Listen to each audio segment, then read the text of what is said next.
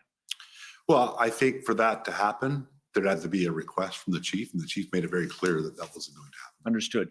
There was some suggestion within the group on the 10th. You'll see from the RCMP to support the you'll read, just stop there. Thank you.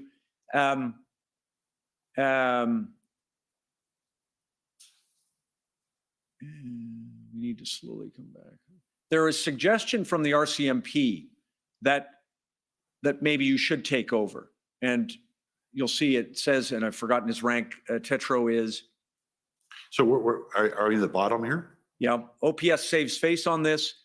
The OPS, in its own words, is on its knees. We remove OPS from this slowly over the course of 4 to 6 or 8 shift cycles. They're exhausted. They go back to work and police the rest of the city.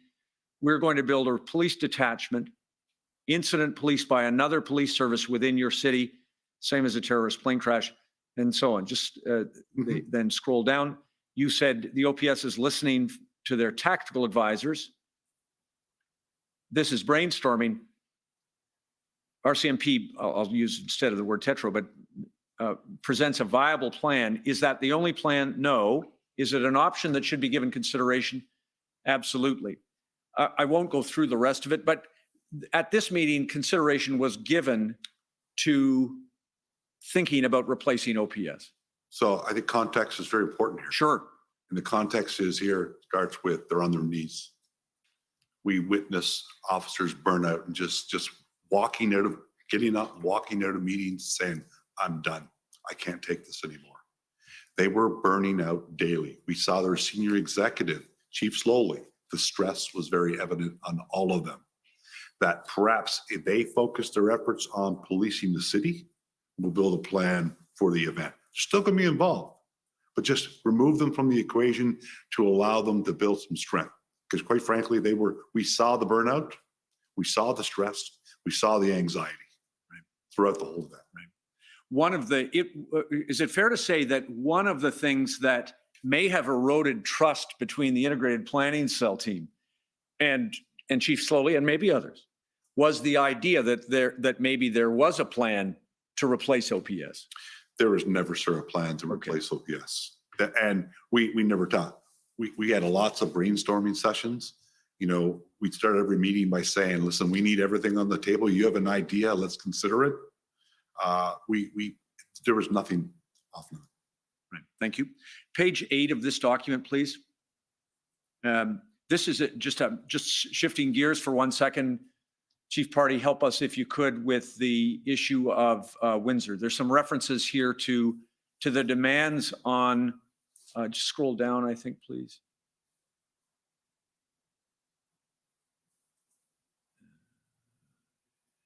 There we go. RCMP POU will get to Windsor tomorrow. OPP has to pivot. If Windsor is a priority, they have to pivot. Translation, or the point being made that Windsor is going to take resources away from, of course, from Ottawa. Well, I think, again, context is everything. The support that I and my team receive never change in terms of we'll get what we need. Well, going back to my very first meeting with Ottawa Police, we were very clear that we're looking at this not just at the local level, we're at the provincial and the national level.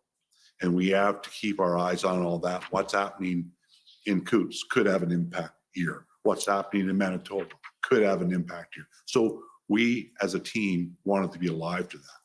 When the word pivot became very instrumental throughout the deployment. It was used a lot. We had to pivot daily on things because our plan needs to be able to pivot and adjust to impacts to it. So when Windsor happened, we needlessly knew that, okay, we're not going to get all that is available because Windsor is going to need some. Got it. And Windsor, it became not the priority, it became a priority, Understood. in my view. Ottawa never changed in my, I did not say, okay, I'm going to put my focus on Windsor. Thank you very much for letting me know about Windsor. Now let's get back to what our problem is here. Our focus still remain solely Ottawa. Understood. Scroll down a little bit. Last bullet point on this, words attributed to you. There's a last point. RCMP advises 60 hotel rooms are available in Vanier, and that's on account of the fact that 60 POU members had to go to Windsor. You had the rooms, but you didn't have the personnel because of course, for the reasons you've given, Windsor required them. Yep. One thing I forgot to ask you when I talked for a moment about Chief Slowly and his circumstances, I think you told us that he was unable to attend one of the meetings. He had a different commitment. Am I right that that commitment was a risk threat assessment against him personally? Yes, sir. He and his family, as I understood it to be, not just him, his family as well. I mean, uncalled for, but there was threats against him. Right, and that was a death threat. Yes, sir. There were other death threats that came to your attention, municipal politicians, presumably, Yes. Many others. Then could I just ask then finally the PLT? PLT, in your experience with PLT, there have had success, and they have been unable sometimes to bring protests to an end on their own without further police action. Well, we have seen PLT used in a myriad of situations over the years. I'm a big fan of them nonetheless. I think it's obvious. We've seen them have complete success, but it depends. We use PLT and the OPP in our daily operations now. In my region, for example, I had a PLT officer in every one of my detachments. Plus, I had a full-time component in addition to the designated PLT in every one of my detachments. They handle contentious issues right down to a protest as a neighbor's between two people and resolve lots. You know, resolution, if you're saying complete resolution, there's a massive process and PLT alone was able to resolve it, that's a fair statement that doesn't happen often, but they are an instrumental part of the solution to get a protest to a workable size that allows us to effectively dismantle it. Understood. Thank you. Thank you. Thank you, Commissioner. Thank you. This may be a good time for an afternoon break. I think it's, since we're going to go for certainly an hour or better. So I'll take a 15-minute break and we'll come back if that's okay. Sure. Thank you. The commission is in recess for 15 minutes. La commission levée pour 15 minutes.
The commission is reconvened. La commission reprend. Okay, we're back. Are you prepared to proceed? Okay. Next, I'd like to call on the Ottawa Police Service.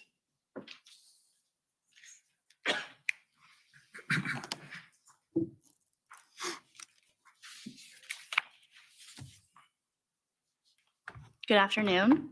Good afternoon. My name is Jessica Barrow, and I'm representing the Ottawa Police Service. We heard earlier in the evidence that the reason the integrated planning cell was created was to assist OPS. Is that correct? That's correct. And you listed a few reasons that that was the case, but one of the ones that you listed was to restore the public's confidence in the police. Is that fair? Yes. And would you agree with me that the loss of public confidence in OPS was related, at least in part, to the public's perception of inaction by OPS? Yes. And that perhaps residents felt like the unlawful behavior of protesters was going unchecked by OPS? Yes. In response to that, however, you are not a proponent of leading with enforcement. Is that fair? No, it's not fair. It's not fair. Okay.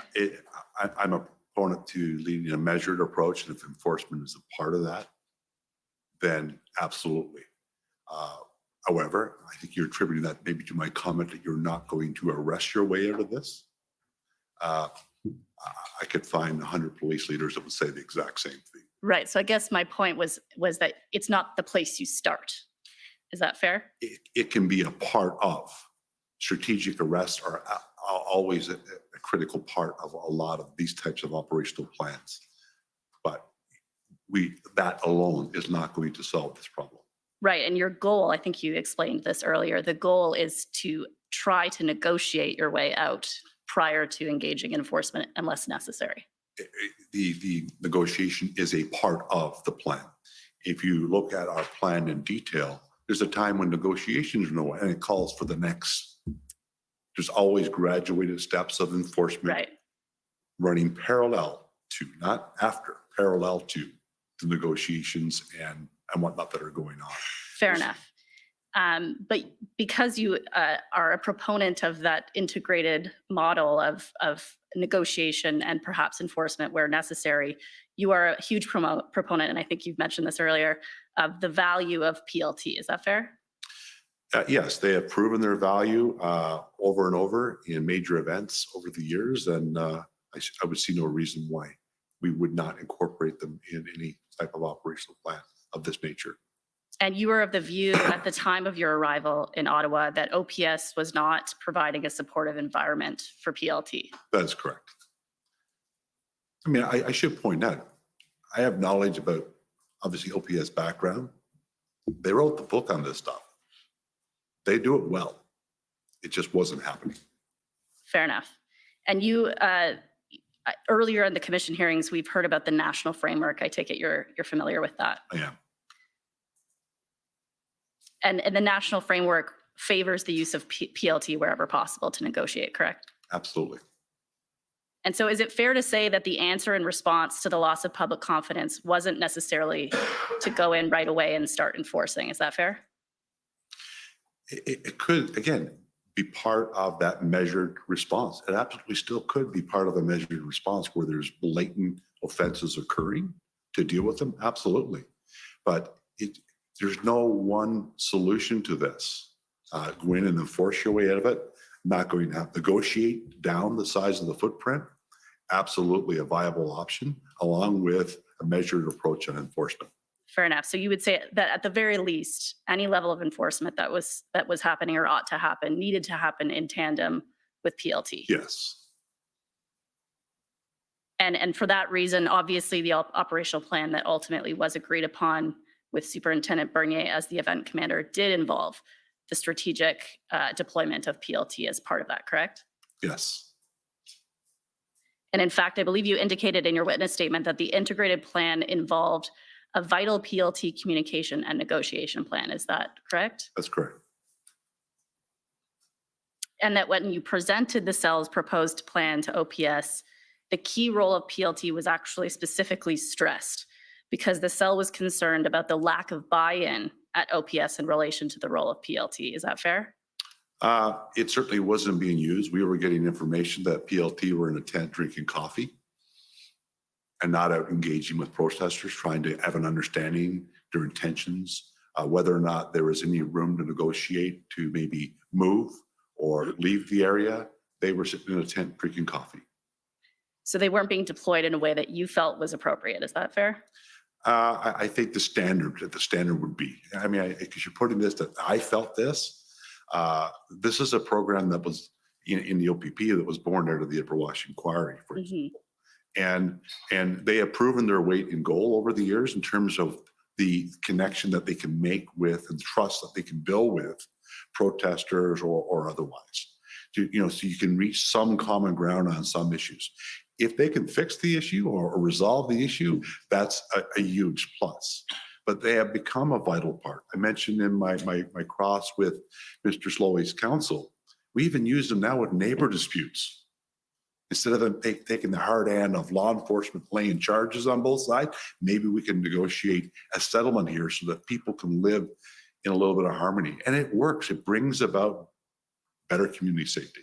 And so I think part of what you're saying, but you can correct me if I'm wrong, obviously, is that in order for PLT to be effective, they have to have the autonomy to actually negotiate effectively. Is that fair? They have the autonomy, but at the same time, they have to throw the commander's intent. They have to understand what that autonomy means, what they're being given.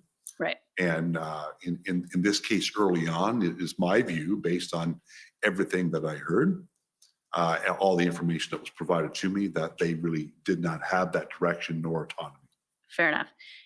And you were of the view, obviously, again, correct me if I'm wrong, that the reason PLT wasn't engaged in the way that you're describing in terms of its effectiveness was because that Chief Slowly didn't believe in the PLT program.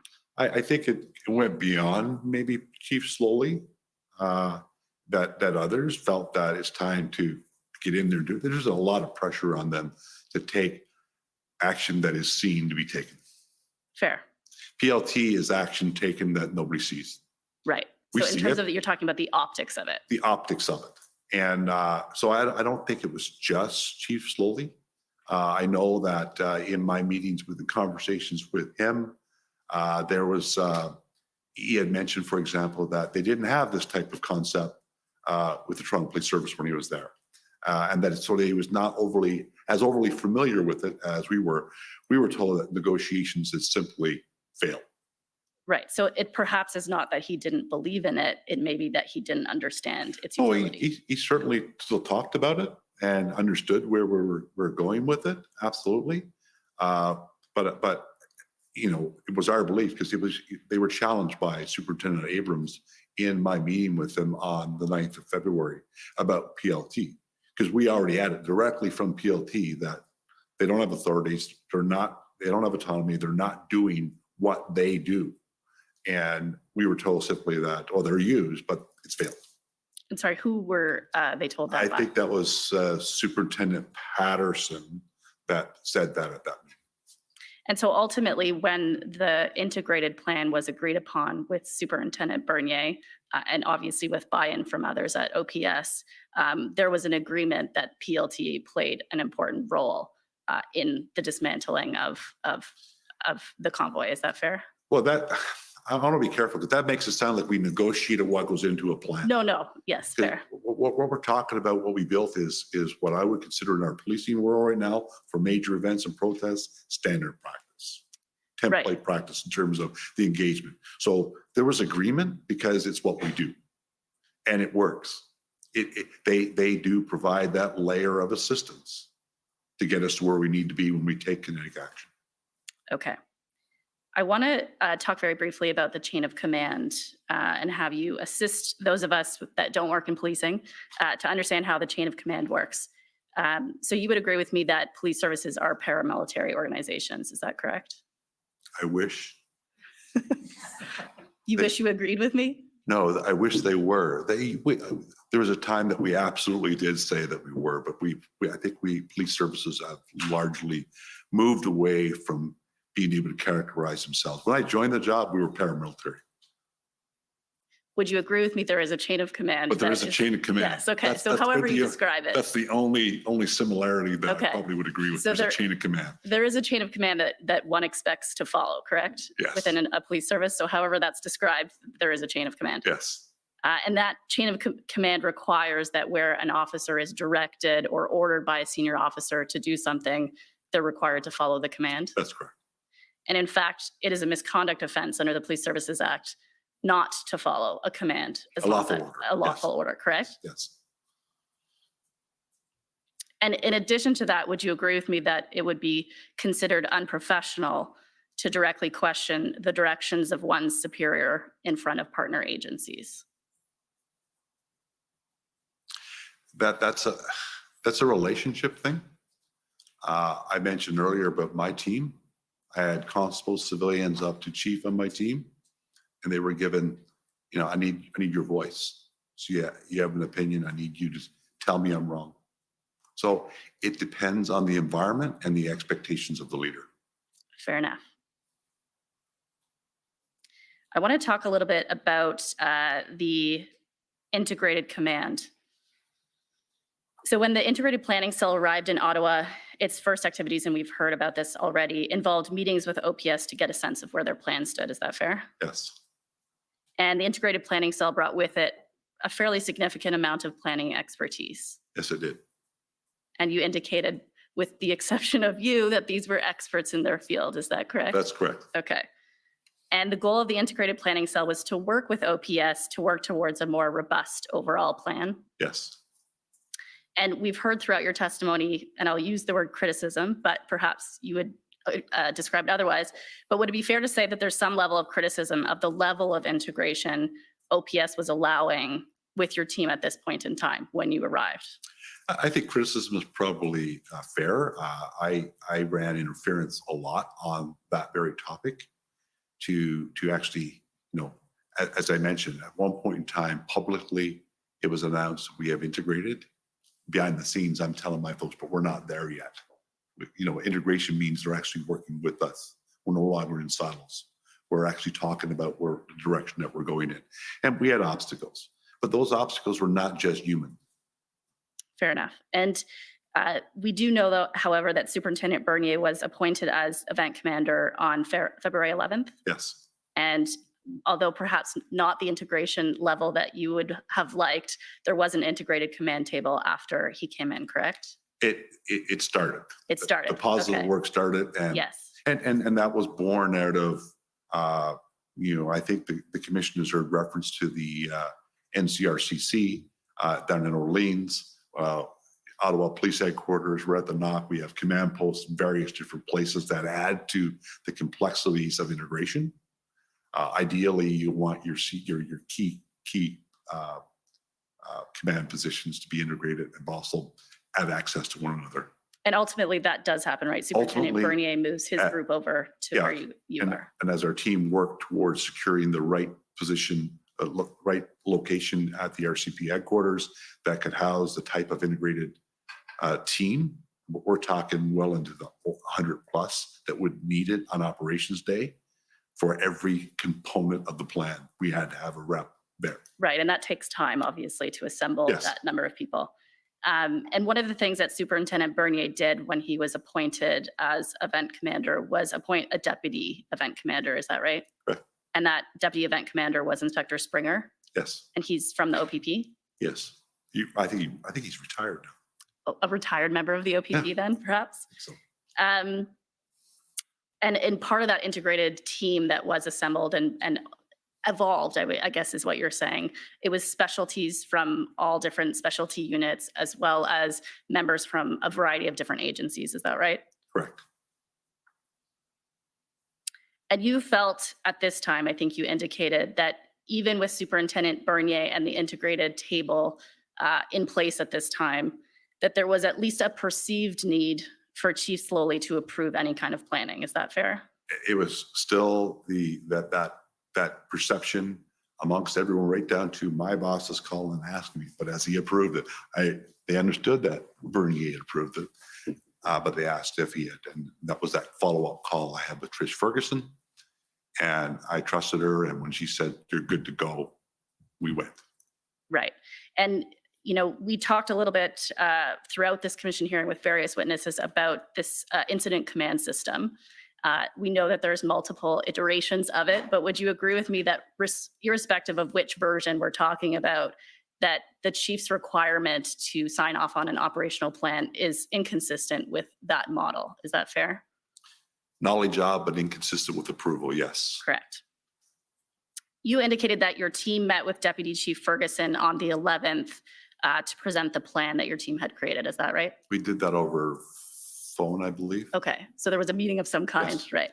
And am I correct in saying that the plan involved the creation of a unified command? Yes, And you indicated, I think earlier in your testimony, that Deputy Chief Ferguson was very supportive of that plan. very, very supportive, yes. And you also indicated that Ferguson was your primary contact with the OPS at this time. Yes, And so would you agree with me that that support that she indicated on February 11th was generally consistent with the level of collaboration you saw from her during your interactions with her? yes, In fact, in your witness statement, you referred to Deputy Chief Ferguson as a voice of reason. Is that right? that's fair. Okay. And you also indicated in your testimony earlier that by this time, all of the rank and file of OPS was working well with your team. Is that right? Yes, And on the same day of Chief Slowly's resignation, you would agree with me that Interim Chief Bell agreed with RCMP and OPP to implement a unified command. Is that correct? that's correct. Those are my questions. Thank you very much. Thank you. Next, call upon the government of Canada.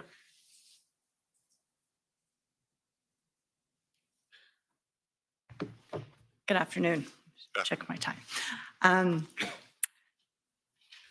You indicated in your, Just introduce myself. I'm sorry. My name's Donna-Ray Nygaard. I'm counsel for Canada.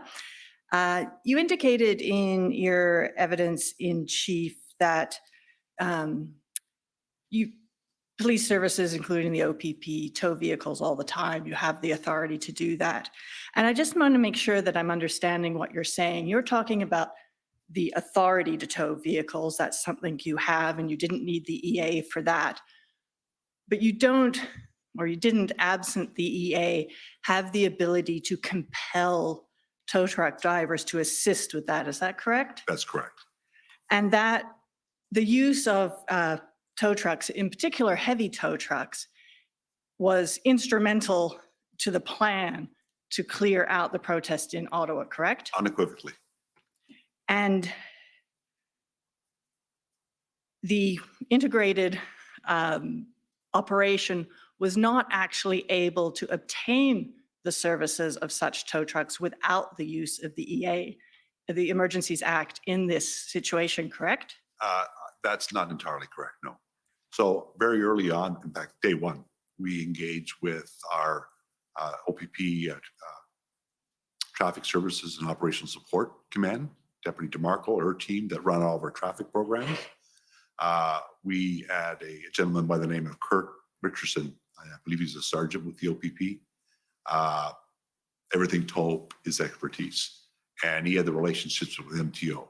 So they had been working tirelessly behind the scenes to build a plan. And I do know that they had some 34 rigs lined up. There were, however, some, I'm aware, that were reluctant because of some liability issues, and the Act gave that support. Could I have document number ONT 50179, please? Now, you mentioned Kirk Richardson, that he's Yes, who was doing this, and he was doing the organization with the, he was working directly with MTO. right. If we can just scroll down to the first email in the chain. So yeah, just so we can see the beginning. So this is an email on February 16th from the MTO, and there's a number of recipients, including Mr. Richardson, you can see there. Mm-hmm. And if you can see in the first bullet point there, it says there were 13 heavy tow trucks requested and support equipment, 11 tow trucks confirmed so far from 3 towing companies, and they were working on securing more.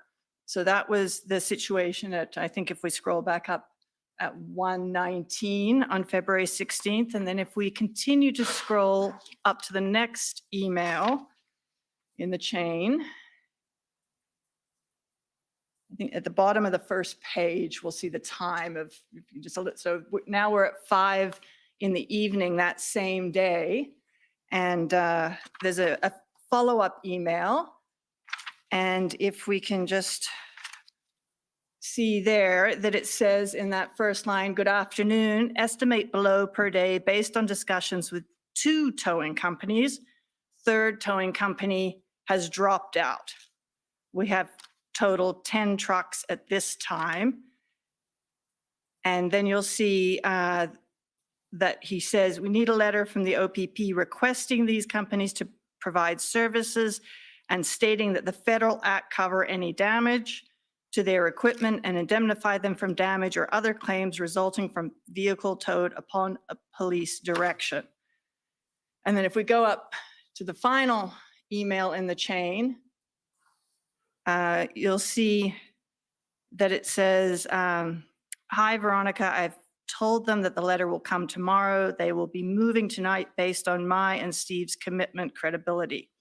So would you agree with me that at the end of the day, MOT was actually only able to obtain 2 towing companies and that those were only obtained if they were compelled under the Federal Emergencies Act? Certainly reading this, I would say that was my understanding going through that when I say tows, there's companies with multiple equipment. Was my understanding we had a significant number available, but there were holdouts that the Emergencies Act absolutely supported their engagement and to bring this to a successful conclusion. But you'll agree with me that as far as heavy tows are concerned, this email chain makes pretty clear that they were only able to obtain these 2. Yes, I'm fully alive to the fact that there was significant issue with tows. Our friends from Ottawa Police, in one of their preliminary plans, were going to use police officers because they could not get access to tows. They were going to use police officers that had the ability to drive those types of vehicles to remove them. So I would agree it was a significant issue. Yes, and that the solution to that issue when it came to the heavy tow trucks was using the Emergencies Act regulations. Certainly assisted, yes. Thank you. You've talked in a fair amount of detail this afternoon about the importance and the role of the PLTs in Yes. the work they do, particularly to shrink the footprint of a protest before enforcement action is taken. And I take it based on what you've said, you'll agree with me that that was a very important part of your plan here. Yes. And in fact, I think you said that if you had to go in without shrinking the footprint, you would have needed 10,000 officers to deal with everyone who was there. It just means putting hands on everybody that's in there and 2 officers per, and just do the math. You'd need a lot more officers, yes. And if you can't shrink the footprint, not only do you need a lot more officers, but it takes more time to Yes. control the situation. It's fair, yes. And also that there's more risk of violence or injuries when you've got a bigger crowd to control. There's always risks. I mean, we assess those risks on a day by day, then operations hour by hour, minute by minute. You know, when PLT is engaged, they're really good at reporting back to us whether or not they believe they've reached their limit. And in our plan, our measured approach, it's PLT that gives us that final now, what's the status? Do you have any more room to move? No, okay, they're out. We go in with positive action. But the bigger the activity that you're trying to deal with, the more possibility there is for volatility, Yes, and therefore the greater chance of violence and injuries. yes. Although I think it's important when I hear the words violence and injuries, that was a key aspect of our plan, of this integrated plan. Yes, To ensure that we, from start to finish, the systematic dismantling of the process is done with everything in our power to minimize injury to anybody, and we succeeded in that. Absolutely. And you did succeed, and an important part of that was the ability of the PLTs to shrink the footprint significantly Again, before you it was, moved in. yes, it was a good part of it. And the BLT's ability to do that job is dependent on how persuasive they can be in convincing people to leave. They're negotiators. You know, their role is to ensure that the protesters or those that are inside that perimeter are aware of the law, the expectations, around lawful protests. And then when they go to the point that it's no longer lawful, now you're committing criminal offenses, to inform them, negotiate. It's about building trust. Sometimes they make concessions and they're willing to do things. We have to give them the leeway to make some concessions if necessary. But if this all happens with the commanders being fully aware of what's going on with PLT, what their mandate, what autonomy they've been given, what authorities they've been given. Yes.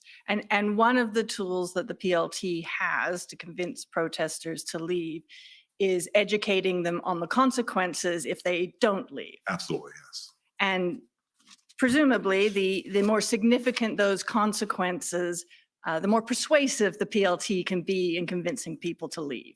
Yes, possibly, yes.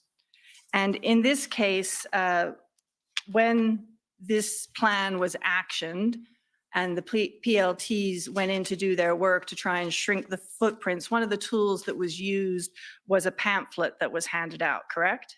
I believe so, yes. And perhaps I can just, if I can pull up OPP 401852, this is the integrated phased approach plan from February.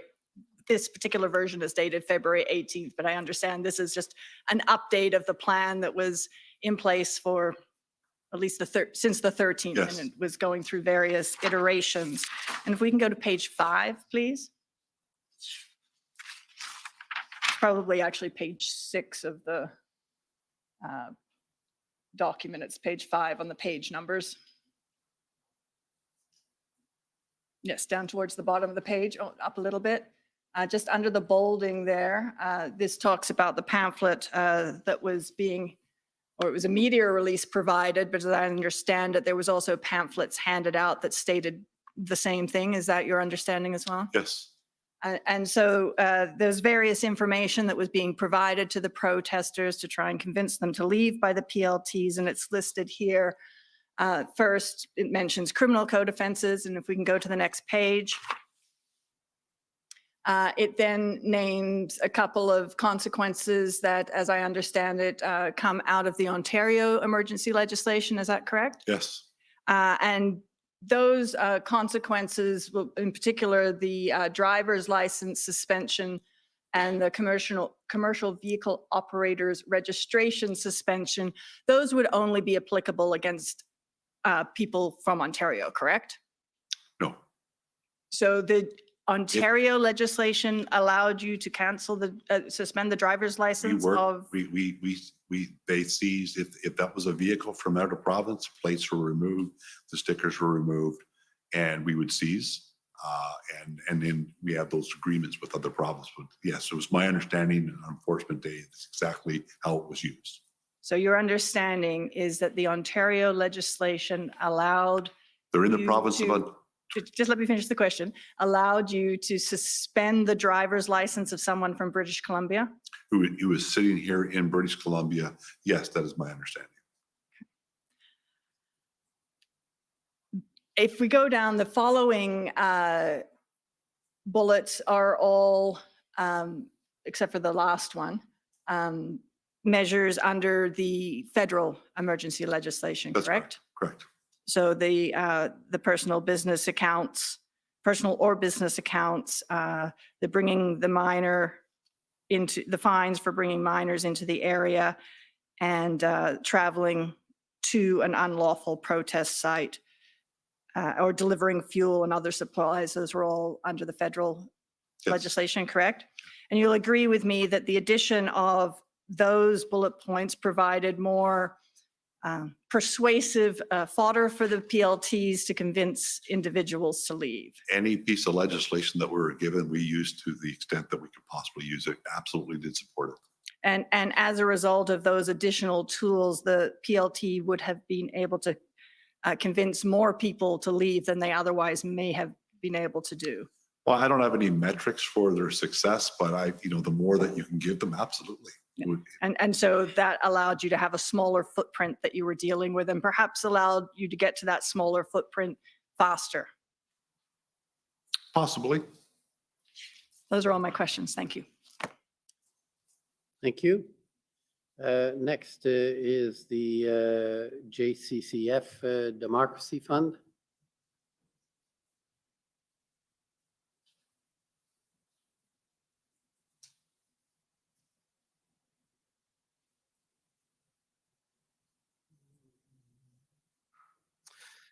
Good afternoon, Mr. Commissioner. Good afternoon. Good afternoon, sir. Good afternoon. Mr. Commissioner, the Can you speak up or turn up the sound a bit? Yeah. yes, Mr. Commissioner, can you hear me better now? Yes. Thank you. Counsel for the Government of Canada just brought up a document and showed it to the witness, and it was about tow trucks. It's against the rules, but I'm wondering if you would grant me leave to show this witness a single document which we haven't provided notice for, but which may assist him and which may assist the Commission in understanding how many tow trucks may have been available. Well, I'm not sure mechanically how we can do this. A few questions arising of that. One is, it is a document that exists in the party database? Yes, it is. Okay, and are you able to provide the document ID number? Yes, I am. And Mr. Commissioner, obviously within your discretion, but no, the parties nor Commission Council haven't had an opportunity to review the document and see what it is. I'm not sure what it is, but one of the things that we can do is, once we know the numbers, have an opportunity to look and see what it is. And for what it's worth, Commissioner, I was going to ask for leave to introduce probably the very same document. Okay. Well, is there any objection? Obviously, if the OPP seems to have no problem with it, I think it should just go ahead. If you can give the number so that we can then get it before the Commission. Commissioner, can I just Yes. my only comment would be if it's in relation to the questions I was asking, and because I wasn't given notice that it was going to be put to the witness, it may raise an additional question for me. I suspect I know what document it is, but I'm not entirely sure until I see it, obviously. Well, if you want to follow up on it, you can ask at the time, and obviously I have discretion to allow that. Thank you.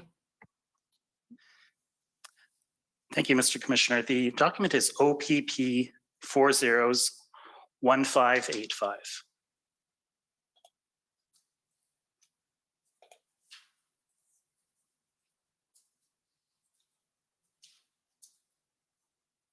Can we just go down to the third page, the top of the third page, please? So here you can see an email, and can you just actually scroll up a little bit so we can see who the email is from? So this is an email from Rose DeMarco. Do you know her? Yes, she is a Deputy Commissioner of Traffic Services and Operational Support with the OPP. And it looks like this this email is being sent to somebody at the Solicitor General's office as well as the OPP Commissioner. Yes. And if we just scroll down a little bit, she says there are a total of 64 heavy tow companies in the province of Ontario. Do you see that? Yes. And I think this is what you were referring to before. She says companies who would provide service, 7, with 34 total heavy tow units. Yes. And if we just look down 2 lines, she says 10 companies waiting for callback from the 57 in total. Yes. Now, the document that we just saw from the Government of Canada was, I believe, dated February 17th, 2022. So that's some 4 days after this document. Correct. And it looks like perhaps in that time, the number of tow companies who are willing to provide trucks, or the number of trucks that they can provide, decreases. It appears, yes.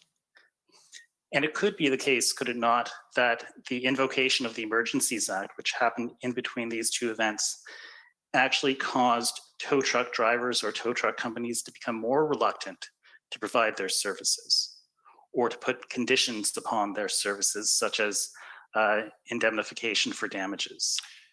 It is possible, but I personally don't believe that, sir. There was a reluctance very, very early with tow companies to be engaged. As I mentioned, the OPS on February 9th were unable to get any tow companies to engage, to the point that they were going to use their own people.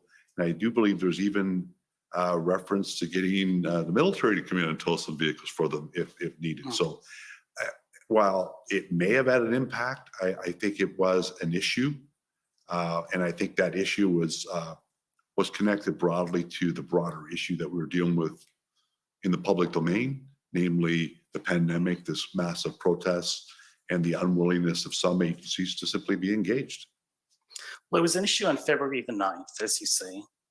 And it was still an issue on February the 13th, but there were some trucks there. There were some 34 trucks. Can you think of anything material that changed between the 13th and the 17th, other than the invocation of the Emergencies Act, which would cause fewer companies to agree to the OPP using their trucks or to providing services to the OPP? I think the key comment that I think is appropriate for me on the tow issue is that we knew it was a contentious, our team knew it to be a contentious issue from the very start of our deployment. I was fortunate to have a team that I could just say, can you deal with this? And Kurt Richardson, MTO, and the folks in that email right up to Deputy Commissioner DeMarco took that off our plate.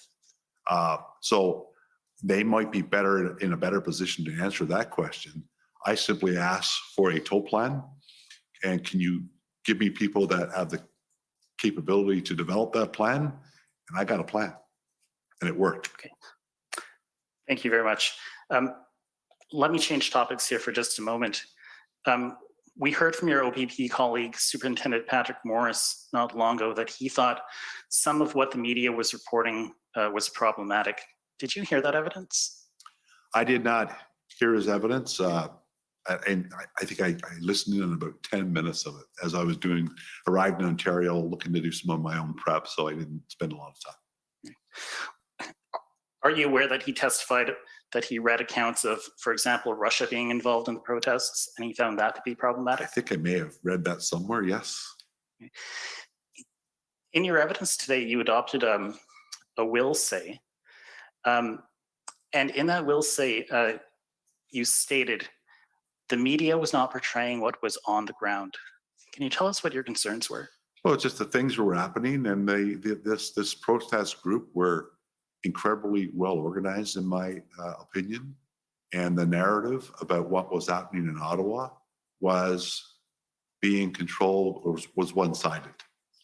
And sorry, go ahead. No, and that's the basis for that comment, because there was a lot of good things happening. You know, there's things that were going on within the protest group. That we heard about the bouncy castles and the prayer meetings in the mornings, but we didn't hear publicly about threats to people inside the perimeter who wanted to leave and they didn't want them to leave. We didn't hear about that publicly. Things of that nature, as just but one small example of the narrative that was out there about, this is a family event, bring your kids, there's a bouncy castle, we can have fun. Yet there were people within that red zone that wanted to leave, felt threatened and couldn't leave. And you didn't think that was being accurately conveyed by the media? It was not being conveyed at all, in my opinion. What about something like what Patrick Morris testified to, that the protesters were being portrayed as extremists, and he found that to be problematic? Did you find that to be problematic as well? I do, because I've been involved in the events in the past, from OAS summits to some of the G events, where we had a lot of extremist views. There was fringes of it with the two groups, I believe, that were around Nicholas and Waller and Rito Sussex, maybe. were of concern, but they were not a major concern. But there's always that risk of escalation that you see from those extremist groups. It was the profile of the protester for this event was none like I've ever seen in my 36-year career. We had everything from grandparents. My first day in this assignment, I was shown a picture of 2 officers that had worked for me in the past, who were retired, who were in the crowd with the protesters. We saw children. We saw a lot of crestfallen police officers in the crowd, military, nurses. So it wasn't your normal group of people that you're dealing with. So I guess that's the point. Was there still concerns from our perspective on extremism? Absolutely. But we relied on and trusted the intelligence as it came in on that regard. Thank you very much, sir. Those are my questions. Thank you. Next, call on the City of Ottawa, please.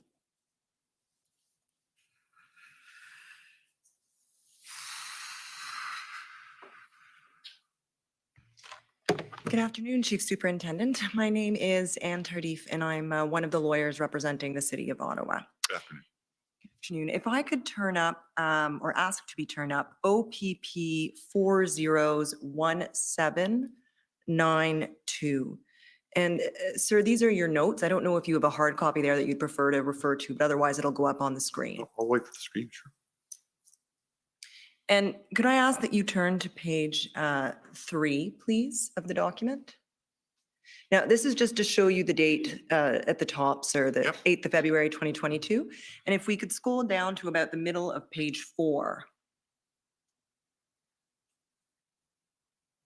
A little bit lower. There we go. Now, do you see there's an arrow there that has the word "from federal government" at the end of it? And I'm going to ask you if you could help me out with your handwriting for the first part of it. Yeah, you may have to help me with my handwriting. Sorry. Do you see it there? There's an arrow about just below the middle line of the Yes. page. What did you write there? Daily siege from federal government. Daily siege from federal government. Yeah. What did you mean by that, Just sir? pressure. Pressure. And was this pressure that was being placed upon the Ottawa Police Service?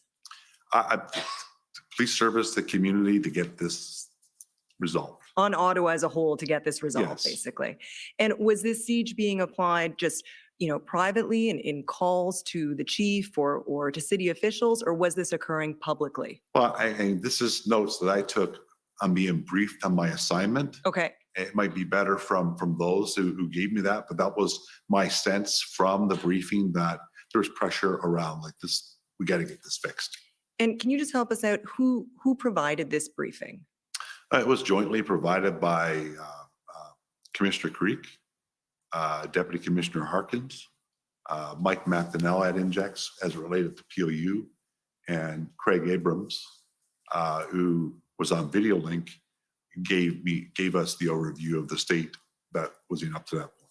Okay, thank you. So we can ask them about this. And I take it they were relaying this to you in your briefing because that meant that that was impacting the response in Ottawa, making things more difficult, if I can put it that way.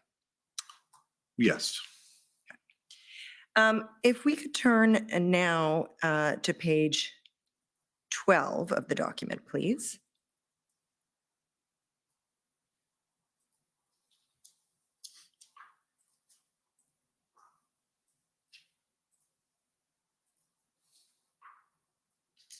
Okay, and if you could scroll to the bottom of the page, Madam Clerk. Now, we can go back if you need me to, sir. We're on February 9th at this Okay. point. If you could stop there, Madam Clerk. Do you want me to go backwards to see the date, or you're all right? Okay, let me know if you do want me to. Do you see the entry there, 10:34 Yes. on February 9th? And it says a TC, which I take it as telephone call Yes. from Deputy Harkins. Is that right? Yes. And he's the Deputy Commissioner for Field Operations at That's the correct. OPP. It says, need to be looking at this more broadly. And there's an asterisk. Ambassador Bridge shut down. Yes. We could scroll to next page, please. 402, that's the highway, right? Yes, shut down both directions, 40 kilometers from the border by farm tractors. yes, Economic impact equals $350 million per day, right? Yes. Correct? correct. And then it says big auto, and there's an arrow, 24 hours, and they shut down factories. Is that right? To shut down factories. Shut down factories. Okay. And this is being reported to you by Deputy Commissioner Harkins. Correct. And then the next, I'll skip over the next asterisk only because I think that may relate to Toronto. Is that right? That's regarding the GTA dump for waste would be impacted of where it could go. Because of the closure of the 402. Yes, Okay, so this is an impact on the Toronto garbage dump arising from the blockade at the Ambassador Bridge in Windsor. well, not the Ambassador, because it's Lambton County, and I'm sorry, my geography for Western Ontario is a little off. Okay, It may have been as a result of 402, I see. which is separate from. Understood. Yeah. And then it says, planning to block access to impact Toronto. That's what you just told Yeah. us. And then the final little note here, it says request to determine what the, and what's that next word? Current resource deployment is to the city of Ottawa. Okay, perfect. And then if we turn over the page to page 24. And so now we're at February 10th, and I'm actually, if you could just go up to page 23, Madam Clerk, we'll just see the beginning of this. Do you see it down a bit. Do you see it 9:21? Yes, So this is again a telephone call with Deputy Harkins, and it says you were, I guess you and the deputy were joined later by Commissioner Creek. Is that correct? correct. And this is on February 10th. Yes, And before we get into this, I just want to back up a little bit. So we talked about the call just the day prior on February 9th, where you're alerted to the situation in Windsor, and asked about the current resource deployment to the city of Ottawa. And February 9th is the same day that you had the, I'm going to call it the meeting at Elgin Street headquarters of the Integrated Planning Group with OPS Command. Is that right? that's correct. Okay. And coming out of that, you mentioned earlier in your testimony, there was an ask for staffing, and I think you said the number was 516. Correct. Right. And that was a maintenance ask.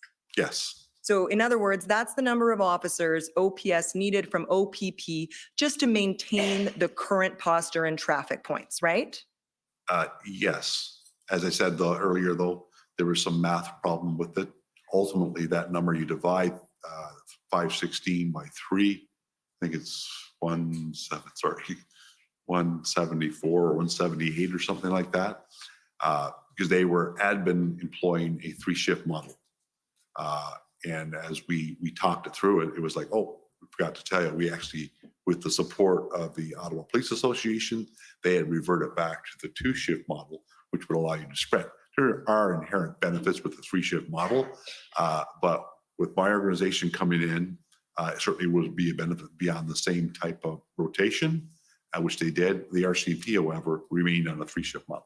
Okay, so I don't think we need to get quite to the level of specificity of numbers, but if I understand it, the maintenance ask on 3 shifts was 516, that's correct? On 3 shifts. On 3 shifts. And if you drop it to 2 shifts, which you said you were able to do, then it's probably closer to 300. Is that about right? I would put it in the range of 350. Okay, plus. 350. In other words, it's about a third less. Yeah, it's a third less. Okay, whatever that number amounts to, fair enough. So that's the number that comes out for maintenance of the February 9th planning meeting. But of course, the OPS was also looking for additional POU supports for their enforcement action, correct? Absolutely.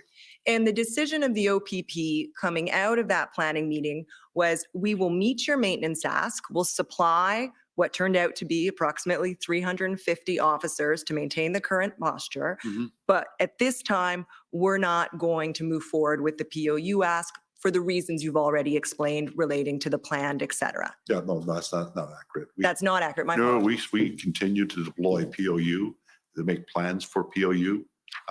We had, there was obviously a plan in Windsor at the Ambassador Bridge for action down there, but that did not slow us down. We knew that it was going to, of course, it was going to impact because we're drawing from the same pool. Sure. But it did not stop. We just realized at that stage that Because if I'm not mistaken, Darwin Tetro in that same meeting said, we need that 800. That's about all that we have in the province of Ontario. Suddenly we have to pivot. We're not going to get all we have in the province of Ontario because they're going to be used and they're going to be needed down in Windsor. Then we started our outreach to Edmonton, Calgary, Vancouver, and the province of Quebec. Okay, well, in fairness to you, let me show you where I thought I saw that information, and you can perhaps correct me if I'm wrong. Can we go to page 19, please, of this document? Okay, and actually, just scroll up a little bit, please, Madam Clerk, the following page. So there's that 516 number, right? 3 shifts as documented by OPS, 516, that's the maintenance number. And we've explained that they went down to 2 shifts, so it ends up being more like 350, correct? Yep. And now let's scroll down, Madam Clerk. Now, I see a number of POU requests here, and if we keep scrolling down,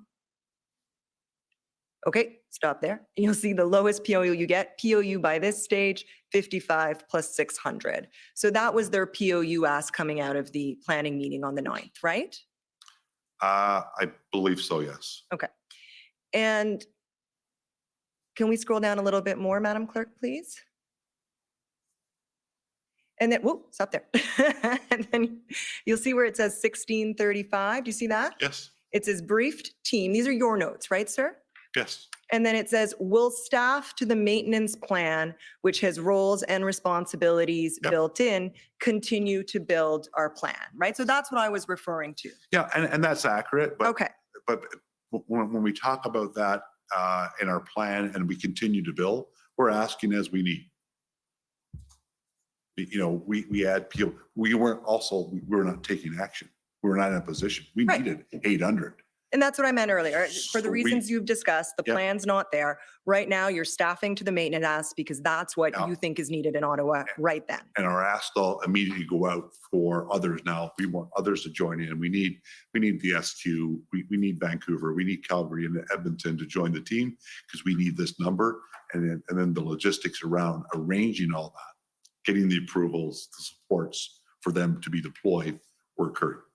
And I understand that. But at this point, the immediate decision is to staff to the maintenance plan. Can we agree to that? Yes. Okay. Now, back to page 24, please, Madam Clerk. We're going to move ahead to February 10th. And we'll scroll up to up to the following page, sorry, 921. This is where we were. Telephone call with Deputy Harkins, joined later by Commissioner Creek. We'll scroll down to page 24. And if I could stop you, Madam Clerk, at the CC. Do you see that there? That's Commissioner Creek, I'm assuming, since he joined the call later. I think so. Okay.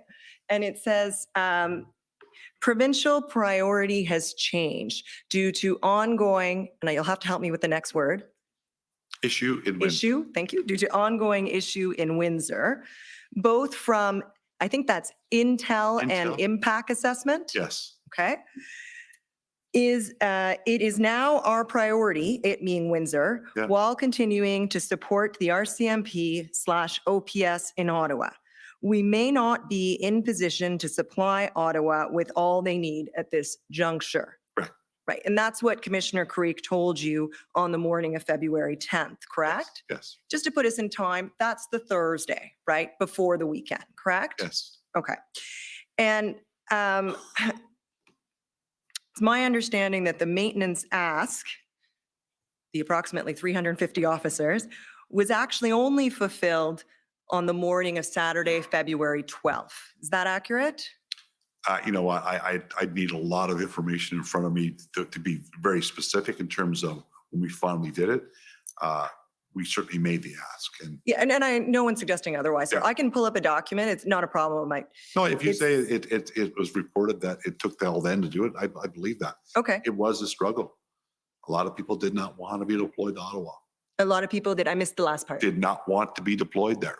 To Ottawa. Yes. Because you want people to want to be there, but it was a struggle. Right. So and the circumstances you're describing, Windsor and the reasons you've just described, that explains why the ask being made took, from February 9th to February 12th to be fulfilled by the OPP. Right. And when you say OPP, and OPP and partner agencies, Of course. wasn't just, I just happened to be OPP here. Okay? We're there with an integration with multiple agencies.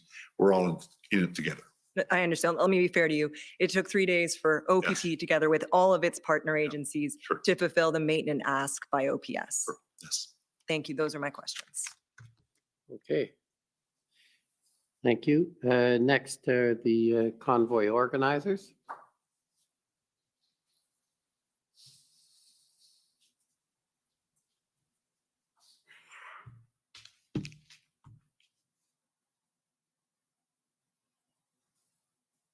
Good afternoon, Mr. Commissioner. Good afternoon, Chief Party. My name is Bathsheba Vandenberg, and I'm counsel representing Freedom Corp and protesters. I have a few questions for you this afternoon. I'd like to ask you about the February 9th plan I referred to earlier today. It contemplated building a public order unit plan. Is that right? Yes. Oh, sorry. The February 9th plan that the Ottawa Police presented to us. That's right. Yes. Okay. Yes. Was the first operation of that February 9th plan to clear Rideau, Sussex on Thursday, February the 10th at 6 a.m.? It was going to be 4 a.m. with a possibility of being moved up to 11 p.m. on that date that they were telling us. Okay. And was it Event Commander Patterson who wanted to deploy POUs as part of executing that plan? Well, we didn't get into the weeds in terms of the numbers, but POU was part of the plan that they were going to execute, and an incident commander had been assigned on that plan. Okay, thank you. And yesterday, Superintendent Abrams testified that the police liaison teams, PLTs, were not involved in the planning process. And he suspected that Event Commander Patterson did not communicate this plan to the PLTs. Is that right? Yes, that's fair. Were you aware that at the same time as the integrated cell planning, what you call the group, that the PLTs were negotiating a plan with some of the protesters to start moving trucks on February 10th from the Rideau-Sussex intersection? I don't have independent recollection right now. And there's so much that was going on. It's possible, yes. Was the February 9th plan abandoned because there were not enough POUs? Well, what happened, myself and Phil Liu, prior to leaving Ottawa headquarters, met with Acting Superintendent Burnett. We both knew him, and Phil had worked closely with him in the years prior. We stopped by to say hello as we were leaving the building, aware that he was being assigned the task. We didn't get into the details of it, other than he told us that he had some legal concerns that he was seeking advice on, and that from there he was going to be consulting with his POU experts. Okay. He consulted, and at 18:20 that day, we learned that they did consult with the broader group, and they didn't find it to be tactically sound and decided to defer. And that was on February 10th? I learned that on February 10th, yes. Because notwithstanding what was... No, sorry. I learned that on February 9th that it was shut down. Just discussed now on February 10th, we learned that the Commissioner Carrick mentioned to you that there was a lack of availability of POU resources.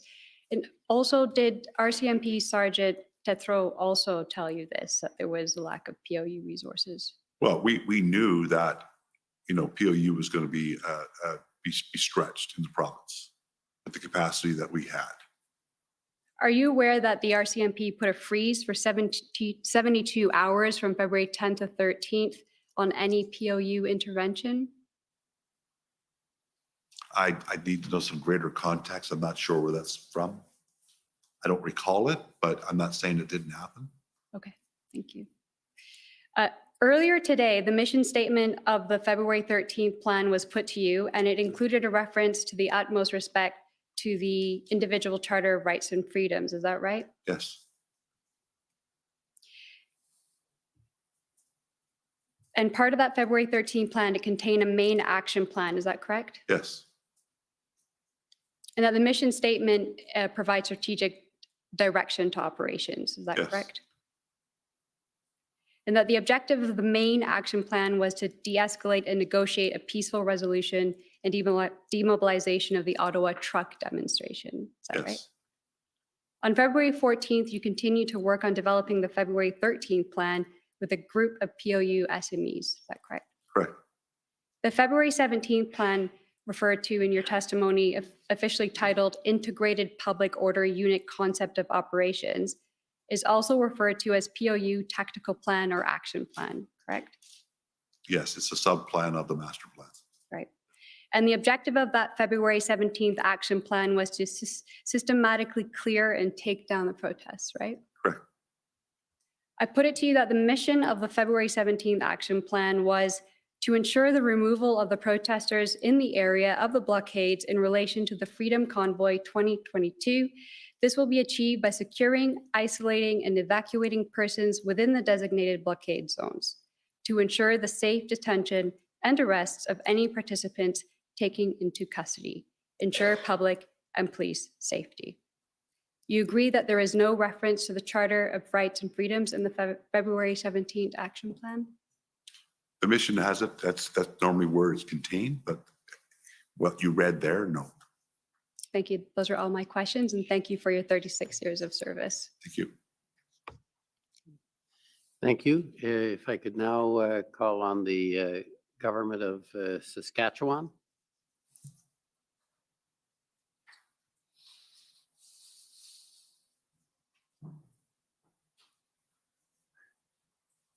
Go ahead. Good afternoon, sir. Can you hear me? Yes. Thank you. Sir, my name is Mike Morris, and I'm counsel for the government of Saskatchewan. I'm just going to have a few questions for you today. Would you agree with me that the OPP, the RCMP, and the OPS did not need the Federal Emergencies Act to be invoked to set up an integrated command structure? For the purposes of setting up an integrated command structure, no. We've done that in every major event that we've had with OPS in the past. And I gather you'd agree that those same police forces didn't need the Federal Emergencies Act to be invoked to come up with an operational plan for removing the occupation in Ottawa, correct? I would agree with that. And you signed off on the operational plan that was ultimately used on February 12th on behalf of the OPP, correct? That was a version. There were multiple versions, but that was a version, yes. Okay. And I understand the RCMP approved that same version of the plan on February 12th as well. Is that correct? Yes, sir. And I think we've heard that the OPS approved that same version of the plan on February 13th, correct? Correct. And when you signed off on that plan, you were confident that it could be implemented to end the occupation, correct? Yes.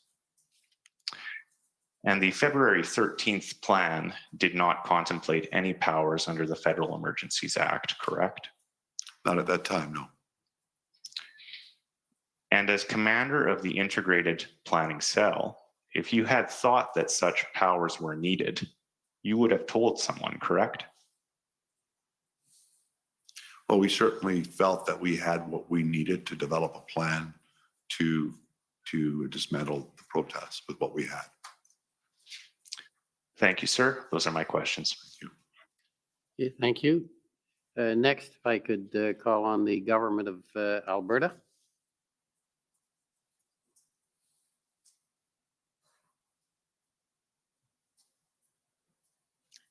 Good afternoon. My name is Mandy England, and I'm asking some questions today on behalf of the government of Alberta. Sir, you mentioned in your response to counsel for the government of Canada that some tow truck operators were reluctant due to liability issues to engage in the towing, and so the Emergencies Act was helpful in that respect. Was that correct? That's correct. And so would it be fair to say that there were tow truck drivers who were willing to do it? They would not have needed to be compelled to do it, but they just wanted that additional reassurance about liability?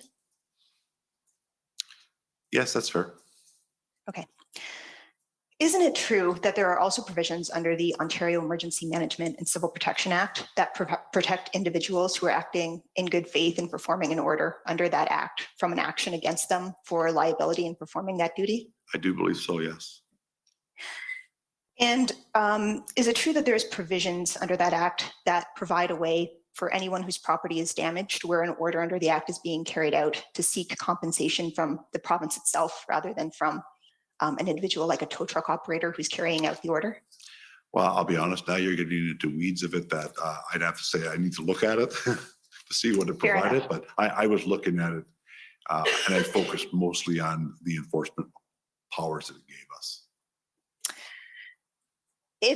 If what I had just said was true, that there was a mechanism for that individual to have sought compensation, would you agree that between those two items, that if there was an order under the Ontario Act authorizing the tow truck drivers to provide those towing services, that those operators would be protected in the same way by the Ontario Act?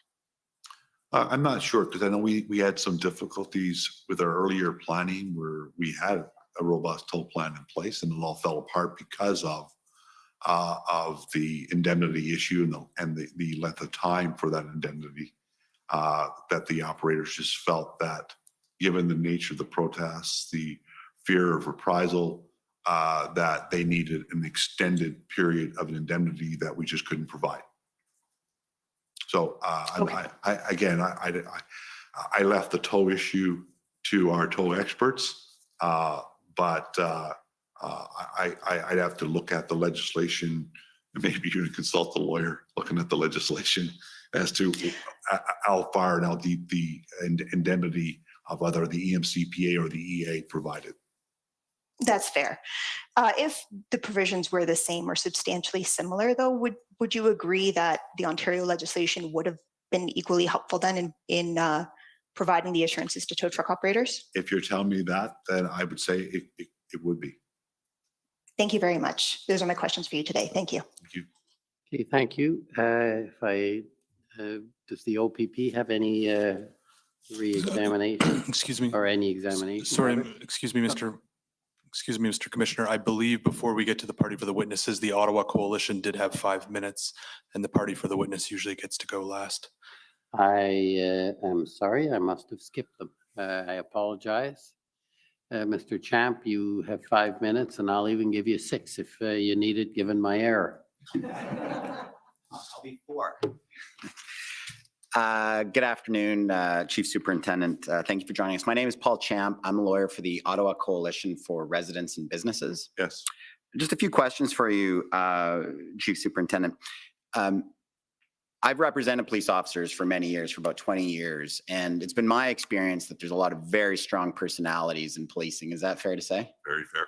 Strong characters, strong leaders, and sometimes those personalities can conflict. Yes. And similarly, when you have these strong personalities in leadership positions, it can be kind of difficult for them to give up leadership or maybe admit they're wrong or seek assistance. Is that fair to say?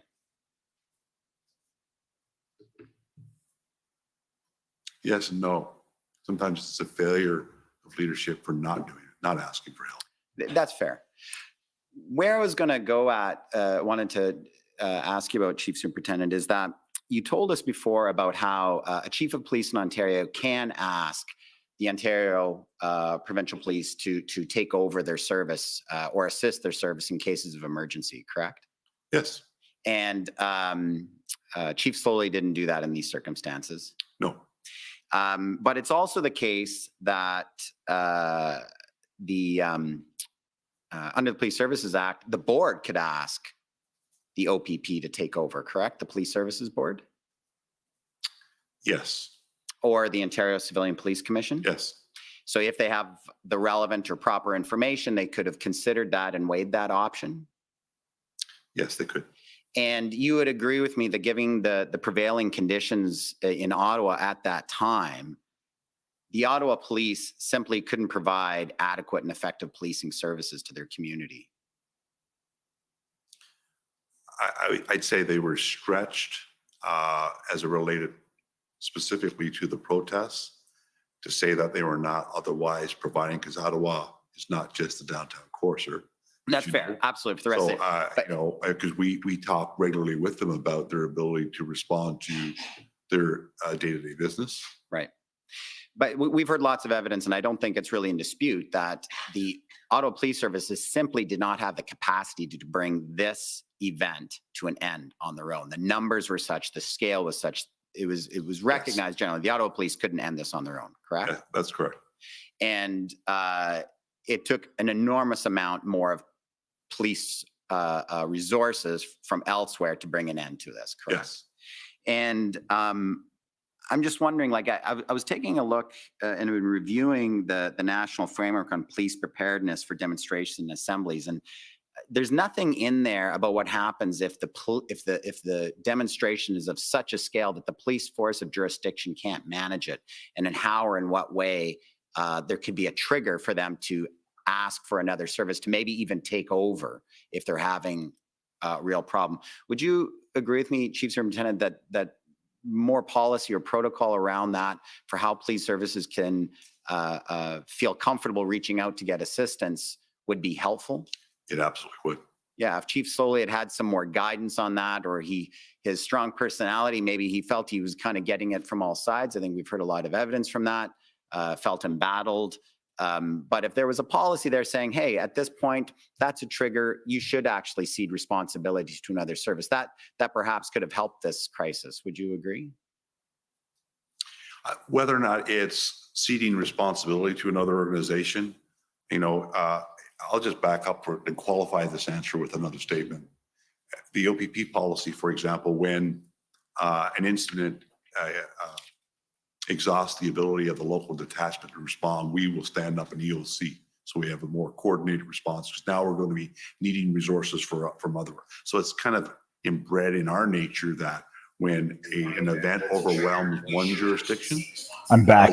Jurisdiction, and Let's others turn are my needed, phone we off. stand up a broader group to support. Wait, my headphones are not in. The response, so that the locals can still focus, and we can bring in supports. So I don't believe it's about policy that you would have to cede responsibility, but certainly that when you are overwhelmed, that it's time to ask and integrate with other organizations to seek their assistance to collectively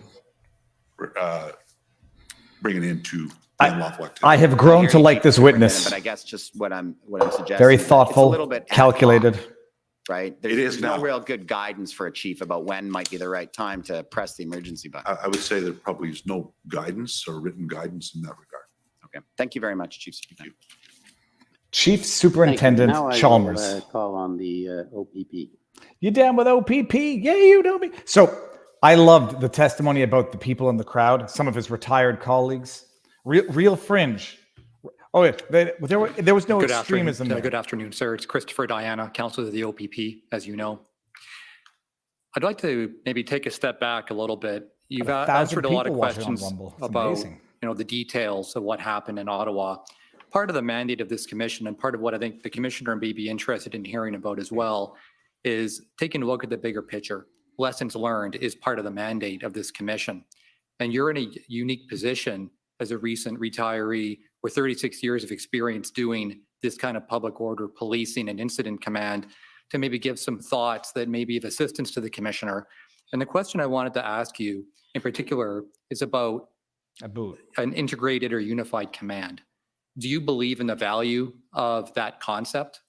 Absolutely. It's absolutely critical to our success in any event where it's beyond the scope of one organization. Right. And what are some of the impediments? So if we're looking at lessons learned, what are some of the impediments going forward that the commissioner may want to consider while contemplating the evidence that he hears? Well, we've already heard about, the personalities that exist in a lot of police leadership roles. And oftentimes that can be the impediment. They simply only don't type A want personalities in They want to police. do this on their own. They don't need help, or I need your help, but I want command and control of your resources. There's an organization out there that I know of that would ever say, okay, we'll send you 500 officers and just use them gently. It doesn't work that way. When you deploy 500-600 officers to another organization, they come with a command and control. Everyone in Rumble, If you good don't to see you integrate, back you're going as to be well. working in silos. Jax. If you don't integrate, you're not going to be communicating about the ultimate strategic objectives and goals of what you're trying to accomplish. So it's absolutely critical that leaders buy in. Leadership is actually absolutely key at all levels, in my humble opinion. If you don't have the leadership team buying in, then it's not going to work. And I think just to maybe kind of drill down a little bit into the why. Why is a unified command a useful tool, even if there's an event in a larger city that has a large police service? Ottawa has a fairly large police service. Toronto. This lawyer or reminds other, me of large police services may benefit from this concept, but maybe Ian you can Runkle explain a little bit with the way he why speaks. this is useful. Toronto Police Service, for example, may have a lot of resources, but why is a unified team useful for a large event? Well, it's unified because of, the power of the human brain. The more people that you have, the more expertise you bring to bear on a problem, the more communication that you have, your solution is going to be that much more refined. Latanya says, what and appropriate. percentage? It takes, as I mentioned earlier in my What's the evidence, percentage of it takes the protesters weight versus of folks that one pair of support but shoulders didn't go? who is feeling the burden of this A event. lot of And people supported. I feel for Chief Slowly, the burden that he was under for this event. But bringing in an integrated command and all that it brings to bear with the resources, the subject matter expertise, can only produce a win. Ultimately, though, it comes down to whether the police service of jurisdiction kind of buys into the concept, correct? Yes. Thank you, Commissioner. Well, they really sound like they're Okay, slowly was can I incompetence. just check with the government of Canada? Are you content? There's nothing further you'd like? Canadians are so No? boring, fender Okay, bender. I just have a couple of questions. Let's hear this, Chief. Your Honor. Party, about, there have been words about what the operation, and it's been referred to, as I understand it, as ending the occupation, but also some people have said ending the protest. Is there a difference in your mind between the approach of saying the plan is to end the protest or end the occupation? I certainly have used them synonymous today as one and the same. It was absolutely, in my view, an occupation, but it's often referred to as a protest. A protest can be an occupation. So they're one and the same from my view. See, I don't like his answer, but I still respect the guy. Just want to ask you if you could have a look at your What is an occupation? mission statement, and we've had it referred to, and I think it's OPP 1851.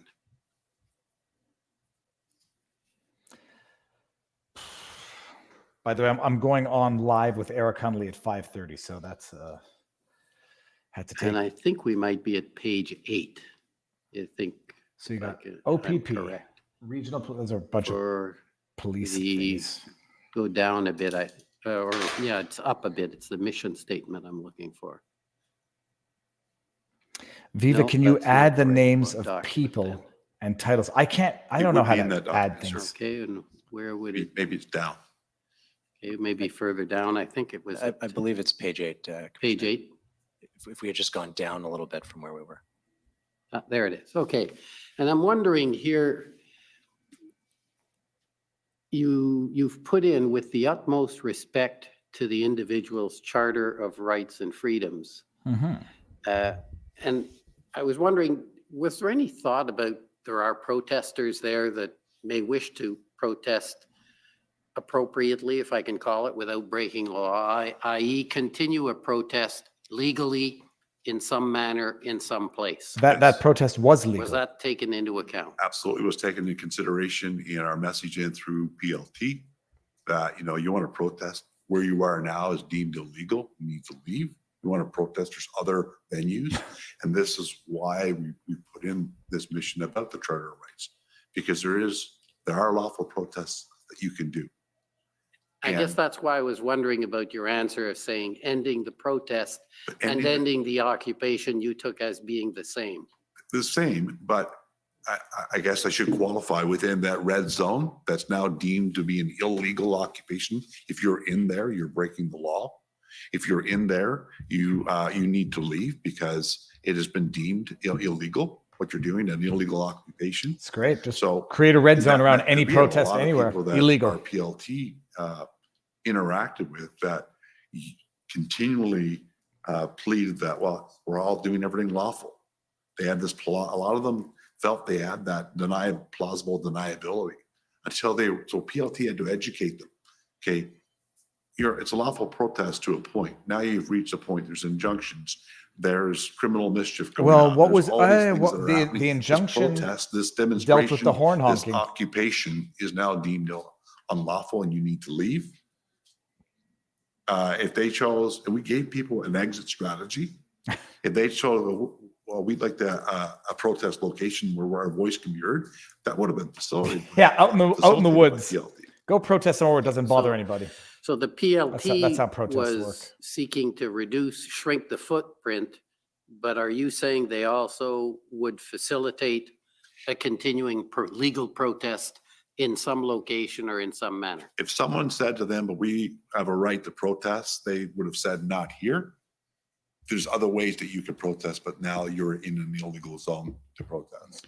I mean, it's just they like they want to say facilitate. They're not going to stop what they're doing so we can now set up a place for you to protest. But they would certainly, and we've done that. I'll use the example of G8. We set up the protest stages, everything. You want to protest? Here, you go here. Do it somewhere where it doesn't bother They'll anybody. help facilitate this because you're not getting to there. Okay. Was there any part of the plan that provided for this aspect that you've just described, that you could continue your protest legally, just not here? I think by that time we had exhausted all negotiation.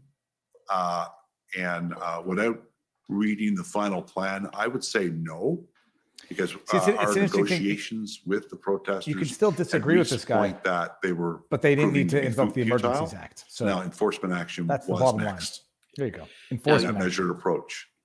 Are you aware of people or members of the public in media or otherwise criticizing after the fact the operation, saying they simply wish to peacefully protest? I don't doubt that. I don't independently recall those things. I didn't actually. I avoided the media and the news. Fair enough. So I could focus. But I don't particularly recall it, but I don't doubt it. We have to look at that with very, very carefully. I'm certain there was a lot of people in that protest zone when they realized, like, oh, they're actually telling us the truth. This is an illegal occupation now. We have to move. They skedaddled out of there because they're, as I mentioned earlier about the profile of the protester was unlike anything we've ever seen. We can disagree with a lot of good people in that. We can disagree with what he's saying right now. Wanted their voice to be heard. We knew that. They didn't need to invoke the Emergencies Act mixed with to disperse that unlawful protest. In terms of the potential and threats of violence that existed in there. So we gave the opportunities. That was all part of the negotiations. They even looked at having alternate locations for the trucks to go. Yeah, that was part so of the that agreement. They could stage there and we'll bus you for a protest.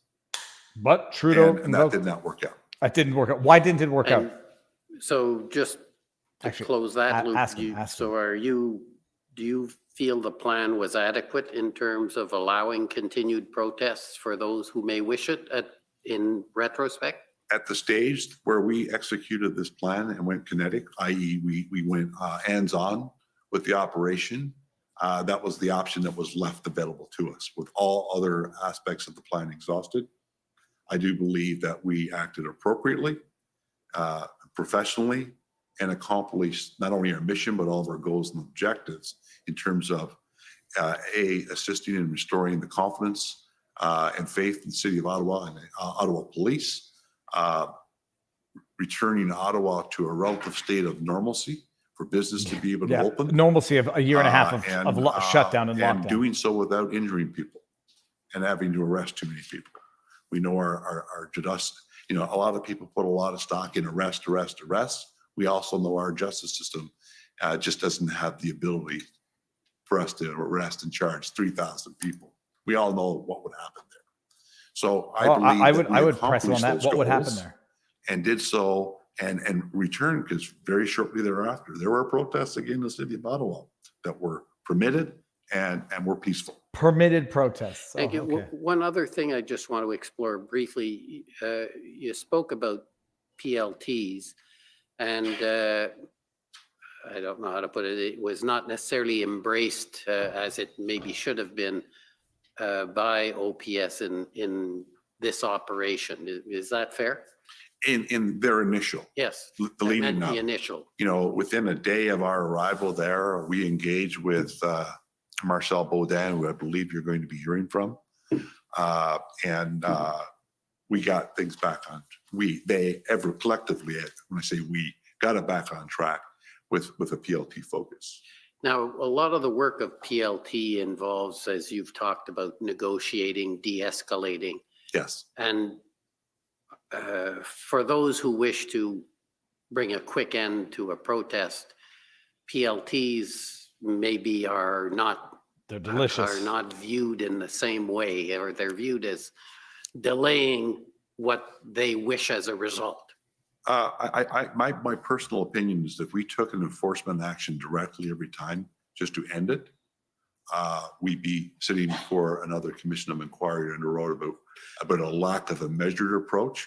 So in my You need a permit opinion, to protest. I would use PLT in every circumstances. They may last 10 minutes and be rendered ineffective, but we've tried. We've tried the negotiation route. We've tried the de-escalation route. It did not work before we go kinetic. Yeah, We're going you full may be kinetic, going the people. wrong direction. You're thinking I'm going the wrong direction. I'm not disagreeing with that. Okay. What I'm trying to get at is the public often is not aware of the role and importance of PLTs because they want results. Would that be fair? In some cases. I would say that's a fair statement, sir. Okay. And I guess all I'm asking is, do you think an important component in a protest such as this is educating the public on the need for the process to be worked through, negotiation, et cetera? In other words, because we heard a lot about public pressure to close this down. And I'm just asking whether there is a role for public education. There's a significant role. In fact, when you look, I'm sure you'll get this from Inspector Baudin, a lot of what PLT does, because it's not just with the protesters that they deal with. A lot of what they do is education as well. You know, our PLTs are active not just in the middle of a crisis. They're active all. So education is absolutely critical. The public needs to know. When we engage PLT in these events, we have PLT members who are dealing with the business association. We have PLT members dealing with the residents so that we know collectively all of the issues that we're facing. So they're not just negotiating with the protesters necessarily. They're looking at everybody that is impacted by education. I would love for every member of the public to become a PLT.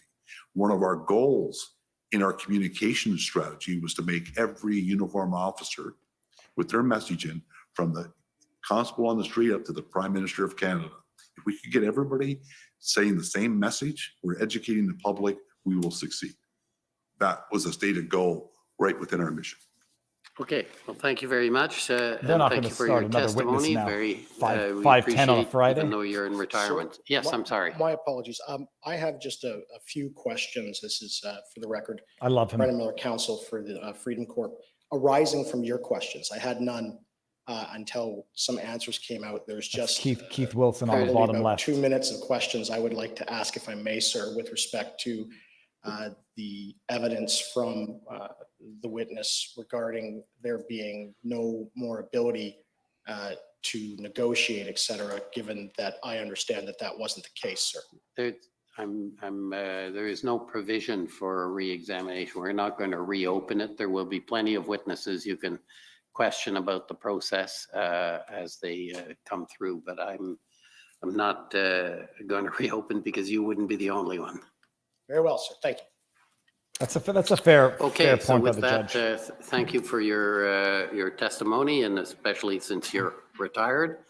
Appreciated. We're going to rise until Monday morning at 9:30. Thank you. This way we can have some afterthoughts, and then I can. The commission is adjourned. La commission est adjournée. La commission est adjournée pour la fin de semaine. Vous ne devez pas aller chez vous, mais vous ne pouvez pas rester ici. You don't have to go home, but you can't stay here. Okay, so I missed a good hour, at least an hour, hour and a half when I was at the vet's office having money just pulled out of my digital bank account. Winston, he's not here, has a yeast infection in his ear. It was the antibiotic shot that really jacked up the price of that visit. That was good. We'll do this all next week. I need to. I'll work out how to not drive myself crazy by having the audio running while I'm trying to do a separate stream. Reading from the Rumble section chant. YouTube is ampersand $$ HOE. That witness was good. Look, it's funny. They just declare it to be a red zone and therefore unlawful protest. I'm curious. I guess it's an order from the police. You've been issued an order to disperse. If you don't, you're violating, I don't know, the law. I can understand that. I still think it's wrong. The idea that it's a protest when we tell you you can do it, where we tell you can do it, fine. The whole thing, though, is this guy was basically testifying, we had the means, we had the measures. There might have been some leadership issues with Slowly, but we didn't need the Emergencies Act to be invoked.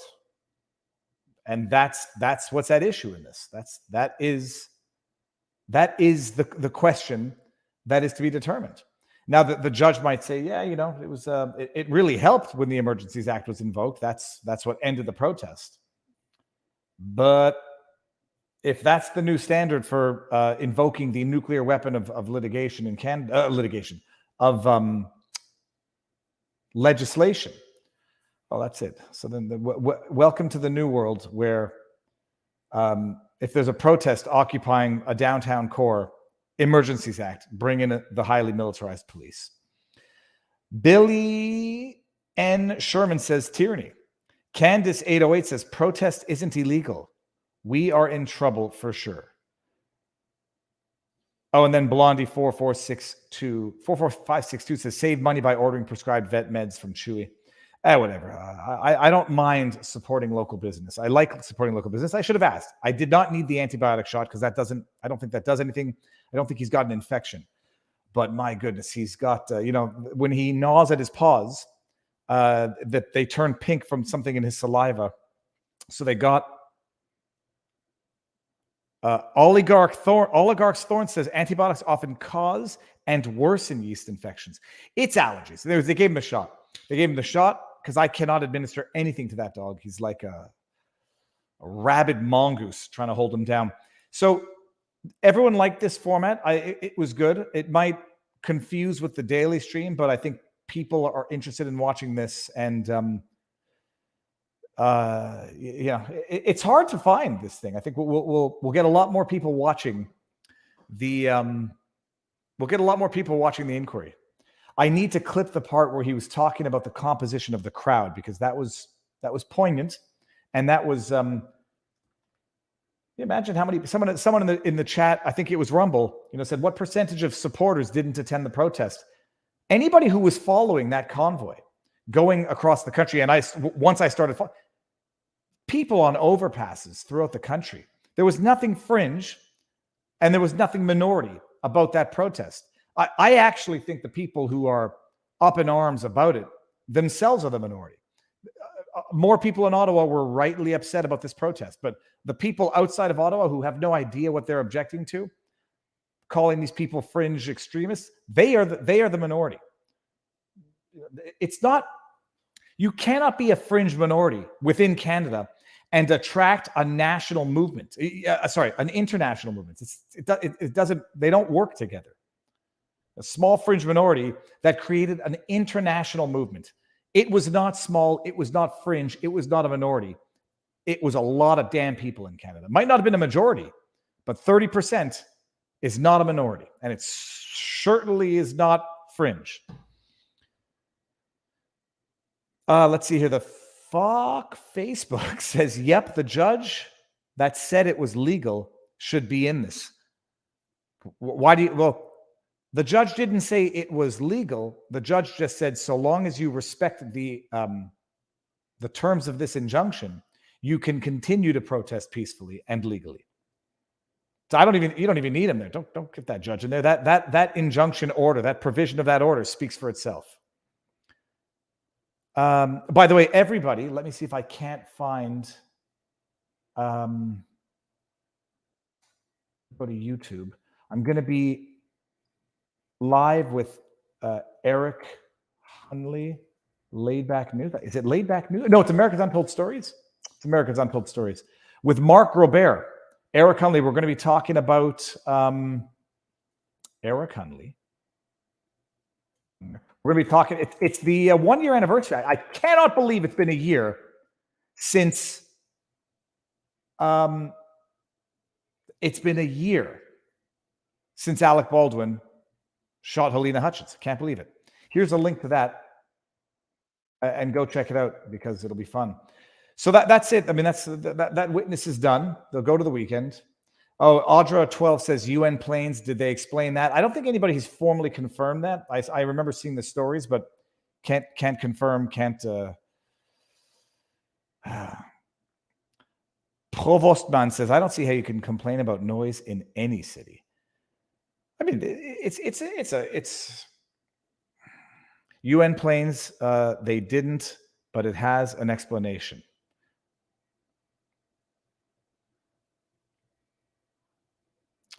All right, well, that's it. So, yeah, well, I see. Latanya says, Viva Fry, not merely shot, but murdered. I still stick to my theory.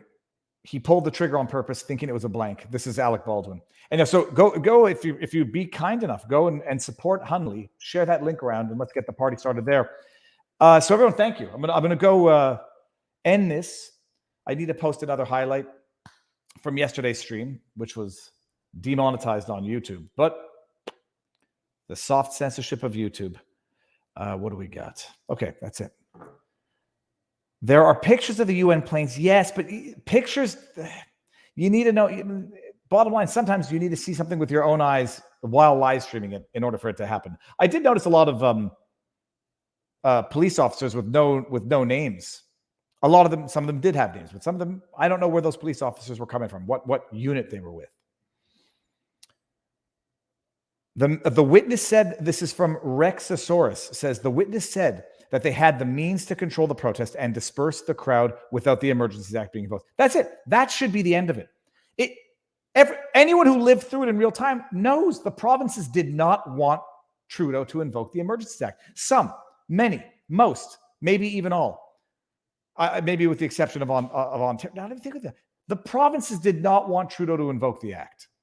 It's shredded the fabric of Canadian society, and shredded it specifically so that he could show the power of the ability to freeze bank accounts. You know, the superfluous violence in the arrests, in the breaking up of the protest. I'm sure dictator Trudeau thinks it makes him look very strong and powerful to the rest of the world.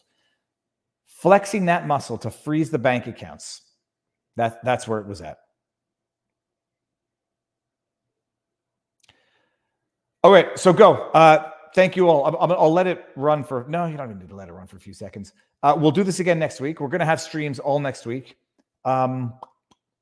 Maybe try to get Keith Wilson on at some point to talk about his heartbreak with that order and talk about this, update this. Police did not want it, says Oligarchs Thorn.